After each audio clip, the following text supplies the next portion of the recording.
What if Anakin Skywalker had nightmares of turning to the dark side instead of Padme dying? That's our story for today. Hope you guys enjoy, and let's get right into it. Our story begins as Anakin Skywalker is finally sleeping in a real bed next to Padme for the first time in months. For most of the past year, as the Clone Wars spread further and further into the Outer Rim, Anakin found himself sleeping alone in uncomfortable pods aboard a Republic Venator, intense with the sounds of battle in the distance, or he simply did not sleep at all. So being back on Coruscant after the death of Dooku, knowing the war should soon be wrapping up, made it all the more exciting. Anakin felt genuine happiness as he settled in for the night. At first, everything was normal. Anakin slept peacefully, but soon enough, he began to dream.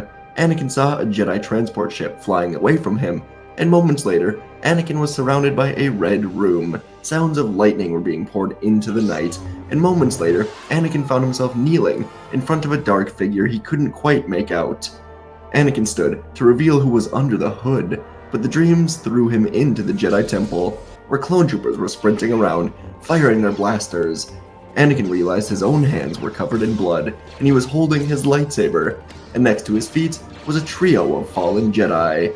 Their screams echoed in Anakin's mind, and Anakin ran to ask a clone what was going on, only for the clone to turn and the temple to turn into lava, as Obi-Wan now swung a blade down at Anakin. Anakin blocked it, as Obi-Wan screamed that he has failed him, before the swing cut across Anakin's head. And the next thing Anakin knew, he was rising up on a table in a dark suit, and everything felt wrong, as evil laughter filled his ears. Anakin woke up and he put his head into his hands. None of this made any sense. Why would he ever turn to the dark? Anakin was of course missing a key part of the equation, which was Padme potentially dying. The Force did not show Anakin any part of Padme during his nightmares, instead just what will happen if Anakin were to try and save her. It was a terrible path, and Anakin needed fresh air, so he walked to the balcony and looked to the constantly moving Coruscant City. It was still not fully recovered after the battle. Many areas were having power outages, some fires still burned in the distance, and the city reminded Anakin of himself. Damaged, broken in battle, stained with darkness. But Anakin would rather look at the city than remember the horrific dreams, and soon enough, Padme silently walked down the stairs. Her presence was as soothing now as it was on Naboo when Anakin dreamt of his mother. And those dreams came true. Padme simply stood with Anakin now, waiting for him to speak, trusting that he would. And soon enough, Anakin told her that it was a dream. After a moment, he said it was similar to the ones about his mother. Anakin dreamt often, but only this one, and the ones about his mother, ever felt this real. Padme put a hand on Anakin's shoulder, as Anakin said that this time, the dreams were of himself. He turned to the dark side, killed Jedi, fought Obi-Wan, and became some sort of monster. Padme looked at Anakin, and genuinely could never see him being evil. He was the kindest Jedi, kindest man she ever knew, though of course he was not without his faults. He wore his emotions on his sleeve, and sometimes those emotions were sort of dark, but that was what made him so wonderful. She asked Anakin what could make him fall down this path, and Anakin considered it, then looked back at Padme and said that only she could cause him to do this. The words hit Padme hard. Anakin didn't mean it in any bad way. In fact, he meant it out of love. But when Padme heard that Anakin could potentially turn to the dark side for her, it nearly broke her heart. She hugged Anakin, telling him in all seriousness that if he ever turns and commits the acts from his dreams, then it will basically be like Anakin has died to her.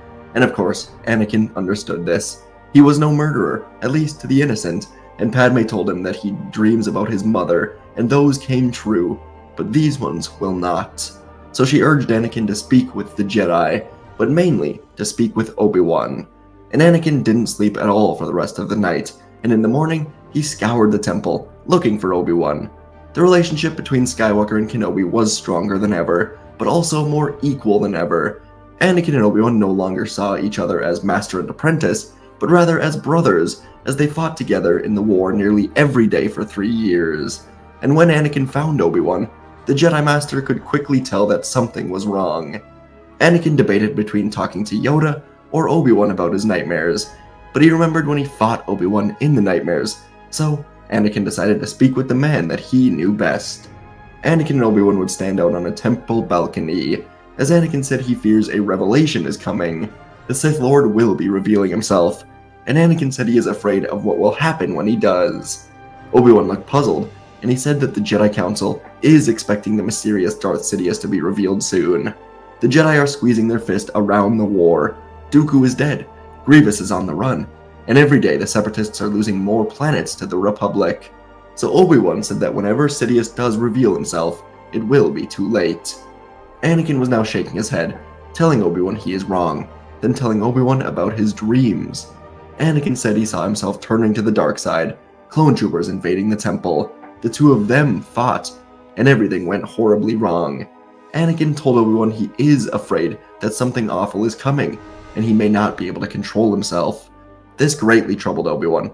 He loved Anakin, but unlike Padme, Obi-Wan had seen Anakin in battle. He did carry a darkness to him that could be unlocked in the right situations. So, Obi-Wan asked Anakin what could make him turn to the dark side, or more importantly, who could make him do this. Despite their rock-solid relationship on the battlefront, both Anakin and Obi-Wan struggled with anything more than a roughly surface-level relationship. Anakin knew about Satine, Obi-Wan knew about Padme, and yet, despite some shared experiences struggling with the Jedi Code, both of them just pretended to not know. Obi-Wan always pretended not to know, because he knew Padme made Anakin happy when nothing else truly could. But now was the time for Anakin to tell the truth. So he told Obi-Wan about Padme, saying that if she were in danger, he wouldn't be able to control himself, just like after his mother died. And now, both Anakin and Obi-Wan were silent, as Anakin just accidentally revealed what happened on Tatooine after his mother died. The slaughter of the Tusken Raiders was something only Padme and Palpatine knew, but something Obi-Wan suspected. So Obi-Wan urged him, asked what he was talking about, and Anakin said it was nothing, then told Obi-Wan he had to go. The Chancellor was hoping to meet him this morning. And as he left, Obi-Wan called to Anakin to be wary of Palpatine. The dark side of the Force surrounds the Chancellor, and perhaps the nightmares involve him, Obi-Wan said. When Anakin arrived at Palpatine's office, the words of Obi-Wan still rang in his head, as Anakin was recalling the dreams. He knelt in front of someone in a red, mysterious room. Anakin looked to the walls in here, and they did match those dreams. The clones firing at the Jedi inside the temple. Anakin knew that Palpatine had direct control over the Grand Army of the Republic. Maybe the Force was just playing tricks on him, Anakin thought, but now he remembered killing Dooku. Palpatine basically ordered him to murder Dooku in cold blood. A chill ran down Anakin's spine as he forced himself to consider the idea that Palpatine could be part of it all. So when Palpatine told Anakin that he wants him to be his personal representative on the Jedi Council, Anakin was excited, but also wanted to know the Chancellor's motivations. Of course, he would love to be a Jedi Master, but something was not sitting right. So he told Palpatine about his nightmares last night and his fears about turning to the dark side. When Palpatine heard this, he was extremely disappointed. He could feel the currents of the dark side flowing through the night, and he expected Anakin to have nightmares of the future, but not ones that were so direct. Palpatine told Anakin that the darkness was not something to fear, and perhaps it is the right choice if the Jedi continue to be so untrustworthy towards him. But now Anakin ignited his blade, which surprised both Anakin and Palpatine, but Anakin said that he needs to know the truth. Does Palpatine have anything to do with the Sith? Palpatine was suddenly low on options, so he told Anakin that he does indeed know more about the Sith than he has been letting on. He told Anakin he knows the legends that the Jedi are afraid of, such as the story of Plagueis, and the power to save people from certain death. But the time was not right. Anakin did not fear Padme dying. He feared himself turning. And the more Palpatine talked, the more Anakin feared that Obi-Wan was right. So Anakin blatantly asked Palpatine if he is Sidious, and Palpatine said that he is. But this should show Anakin that the Sith are not evil like he has been taught. The two of them have been great friends for years. But Palpatine suddenly had to duck, as Anakin swung right for his head. Anakin held a look of anger, betrayal, and he remembered Padme's words last night. If Anakin were to ever turn, then she could not love him. Sidious hissed that Anakin was a fool, and that he can give him all the power he has ever dreamt of. But Anakin realized he didn't dream of power any longer. He dreamt of a life with the family he always wanted. Deep down, Anakin knew that was better than all the power in the galaxy. So Anakin told Sidious he was going to bring him down. Sidious snarled, blasting Anakin with lightning, catching him off guard as he was thrown into the hallway.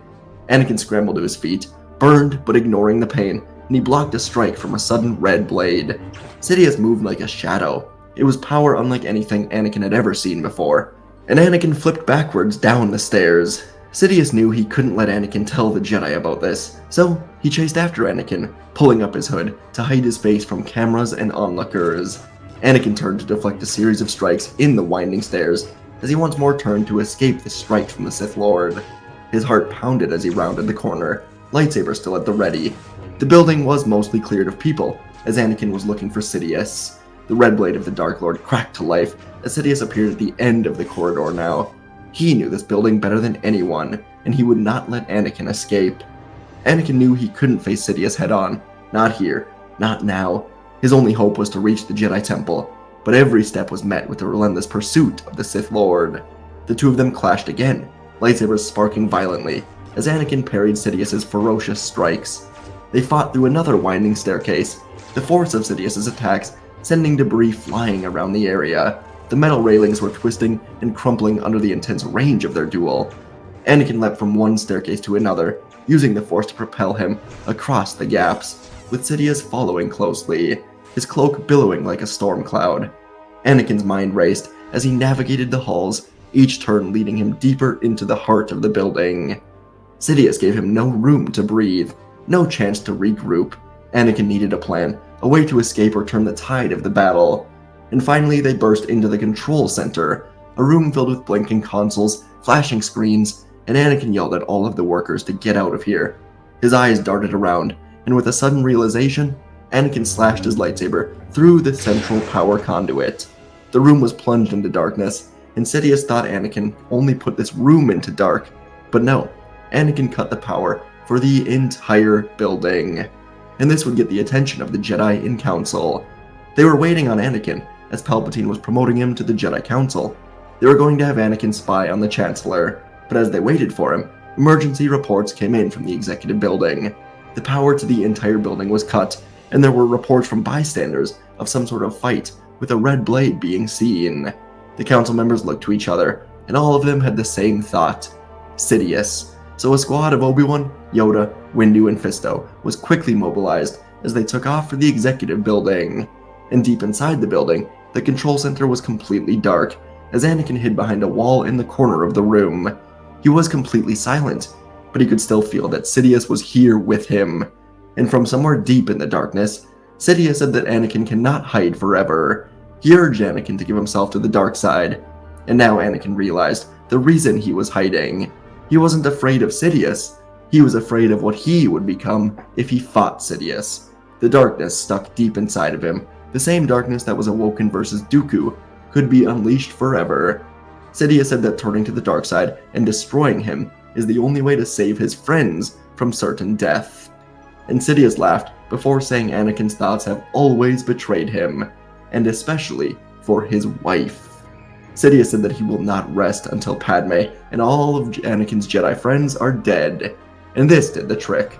Saying Padme's name was enough, as Anakin's blue blade sprung to life, and now the only light in this room was coming from the fiery glow of their clashing blades. They were fighting with a renewed intensity, as Anakin was fighting for his friends. Sidious's blade was a blood-red streak in the blackness, while Anakin's blue blade was like a beacon of light. The Force was guiding their movements, faces illuminated only by their sabers. Sidious was ready for this, though. He waited decades, and he would instead just capture Anakin, force him to watch as the Jedi Order and the Republic burned down. So he spun around Anakin, kicking him to the wall, before slamming his blade hard, time and time again, down on Anakin, until his mechanical hand was exposed, for Sidious to cut it off, and Anakin's lightsaber tumbled away. He was defenseless, as Sidious poured lightning into him, laughing at Anakin's pain in his struggle. And inside the building's great halls, the 4 Jedi Masters that were here split up. Yoda and Windu went to Palpatine's office, while Fisto and Kenobi split up in the lower levels. Obi-Wan had an idea, and he traced the power outage deep into the building control center, where sounds of electricity could be heard. Obi-Wan did his best to mask himself in the Force, and he saw Sidious blasting Anakin with lightning, telling Anakin to join the dark side, and Anakin was saying he would never join him. Anakin thought this was it. He was going to die here, but it was preferable to joining the dark side and losing Padme. She told him that herself. But before Sidious could blast Anakin for the final kill, a blue blade emerged from his back and through his heart. Sidious gasped in complete surprise, and he fell to the floor, dead. And Anakin saw Obi-Wan standing above him, with his blue blade lighting up the room. Obi-Wan would pick Anakin up over his shoulder as they left the room together. The truth about Chancellor Palpatine would be revealed by Anakin in a Senate broadcast. The galaxy admired and trusted Anakin. So when he came out with these accusations about Palpatine, the people believed him, and many in the Senate believed it after realizing how much they'd been manipulated. The man stayed in office far past his terms, citing his emergency powers as reason for staying in office. The war was dragging on, and it allowed Palpatine to secure more power every day, until his death. A group of senators leading a delegation to end this war would call for a new chancellor vote, and the winner of this vote would be Bail Organa, as he would work to end this war as quickly as possible. Records in Palpatine's office showed that he knew where Grievous was, but he was hiding the information. So Bail used this info to see that Grievous was on Utapau, dispatching Windu and Fisto to find and destroy Grievous, which they did while also capturing the Separatist leaders. The war was over, and Padme would give a safe birth with Anakin by her side as he stayed in the light through it all. The Jedi Order and the Republic would survive, and they would grow further and further. And folks, that is our story for today. Hope you guys enjoyed this one. Yeah, good week of videos. I think this is my third this week. One more will be coming out this weekend. So yeah, appreciate you guys listening to them all. I guess I don't know. This was a pretty fun story to write. Hope you guys enjoyed it as much as I did. So let me know what you thought down in the comments. The idea that was the central core part of this video was Padme basically telling Anakin that if he goes dark, she will hate him, essentially, which is fair, yeah, slaughter kids, break up.